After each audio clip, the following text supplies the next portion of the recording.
Hey everyone! Today I'd like to show you some of the cool things you're able to do under settings for your website. This includes where you would go to link your website to your school's Facebook and Twitter channels, but also where you can make changes for the staff directory. Let's take a closer look. To access the settings, where I'm going to head to is I'm going to go over to the grid button.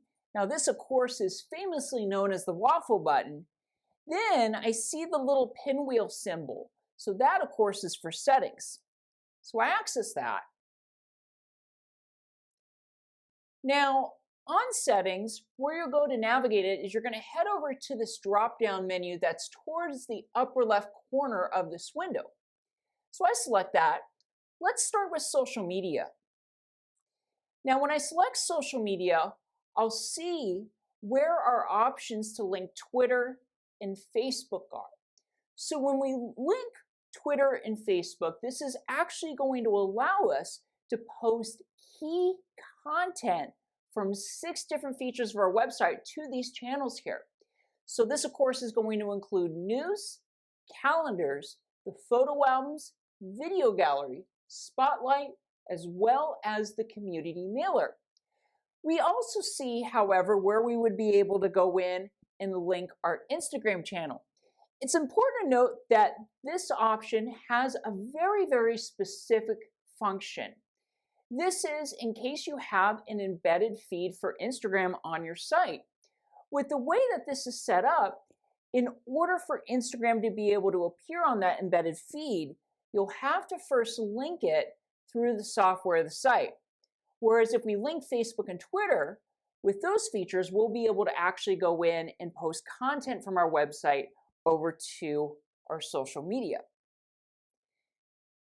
Now, since we've had a chance to take a look at social media, let's look at something else here. Let's take a look at the mobile app.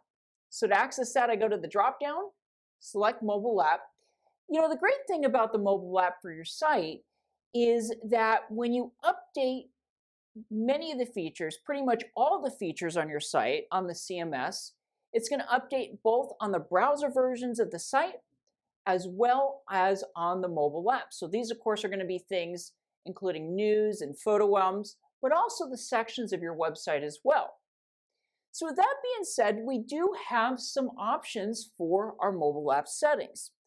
So this includes where we're able to go in and we can make changes to that main navigation. And what we're really doing here is we can either delete items, add them as well, of course, but also we're able to go in and we can rearrange the order too. Now let's say that we want to add an additional item such as a link to the sciences section on the site. I locate that, click on it. Now we've successfully added that on. But right underneath our navigation items, we'll also find where we can make changes to the dashboard of our mobile app. Now, this is kind of like the home page on your browser version of your sites, and it also has a lot of similar features. Now, some of the changes you can make here is you can change the number of news items as an example that would appear on the dashboard. And same thing for calendars. And you can also rearrange this in a very similar way to how you would rearrange that main navigation menu. But also, you do have a selection of some items here that you can add on as well. And this does include additional news categories. So far we've had a chance to see the settings for our social media as well as for the mobile app. Let's take a look at the settings for one of the most important areas of your site, that being the staff directory. Now to access that, just like before, we're going to go back up towards that drop-down menu. And I'm going to locate staff. Now, when you are going in and making changes to the staff directory from the settings, it is really important to note that the staff directory really has a few different areas that you can go to make changes to it. So along with these main settings, you can also make changes when you're going in and you're updating someone's user account. So this includes, for example, choosing where someone would appear on that directory.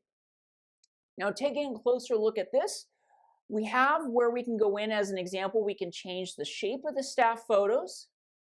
but also we are able to go in and we can make changes to the staff list layout. So what this mainly works with is it changes the size of the photos. So that is something important to note. Scrolling down a little bit further, what we're also going to have is where we can change the staff list contact settings as well. So by default, most of our sites, when they're first getting started and they're first launched, they're going to have that staff list contact form. That'll appear on any user account, any profile that has an email address associated with it. What's really cool with that contact form is that any message that's sent through it, that'll go directly to that staff member's email. So there's no additional places that they have to check.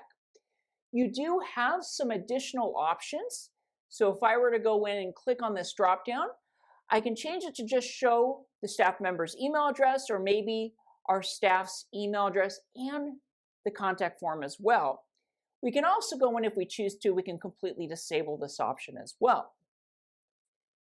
Scrolling down further, we're going to see some additional options. So this includes being able to change the staff page name and department. So what that's really referring to is those mini staff directories that you have the option for in the sections of your website. Now, these would be created anytime you go in, you check that staff box under the section edit access. So it's right by where you would go in and give somebody access to edit a particular section. Once you finish making these changes, all you would want to go in and do is click Save. And that will go in and essentially finalize those changes. And remember, you can always go back in here and make more changes if you would like to. Now, we talked a little bit about the contact form that can appear on someone's user profile. Let's talk about that main contact form for your website. The settings for that are also found in this main settings area too. Now, the options for this, there's a couple options here, I should say. So going in and taking a look at this, I locate where it says contact, and I see it here. And really the main option is you can change the email addresses that appear that these messages would really end up going to. So they won't actually appear on the site, but anytime someone goes in and they send a message through the contact form, what will happen is that message would go to, in this case, these two email addresses we have on here. So it is something that is important to go in and to note for that. Now, going back over to the general settings, we have something else here, and it is something that can go in and help with your user's search engine experience. So taking a look at this, we have the meta description. Now, this is actually something that our website visitors, they can potentially see before they access the website. It's a great opportunity to share a little bit more information, not only about your website, but also about your school too. And that's a great way. It can help you increase your click-through rate. Now, underneath that, you also have the meta keywords as well.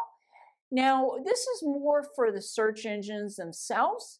This allows you to go in and to add keywords that can help provide relevant information for the search engines. Just like before, when you go in and you finish typing these out and adding these keywords on, what you would want to go in and do is just be sure to go in and to click Save to go in and to finalize those changes there as well.